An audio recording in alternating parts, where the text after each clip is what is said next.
আসসালামু আলাইকুম গাইস, আশা করি তোমরা সবাই ভালো নাই জানি আমি।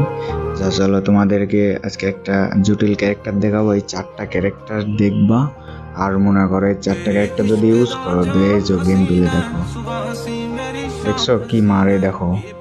এই 4টা ক্যারেক্টার ইউজ করলেই দেখো গেম প্লে দেখো আগুন হয়ে যায়। ঠিক আছে, যে মারবা খালি হেড মারবা, কোনো বডি শট নেই। আর তোমাদের তো ভালোবাসা দেখেছি গাইস কমে গেছে গো। আশা করি তোমাদের আগের মতো ভালোবাসা চাই, সাপোর্ট চাই। যেহেতু ইউটিউবে ব্যাক করলাম আবার নতুন করে, তোমরা ভাই ভালোবাসা না দিলে কেমনে আগাবো বলো? তোমরা যদি ভিডিও সাবস্ক্রাইব না করো, ভালোবাসা না দাও, তাহলে কেমনে কি করবো বলো তোমরাই? দেখো গেম প্লে দেখো শুধু।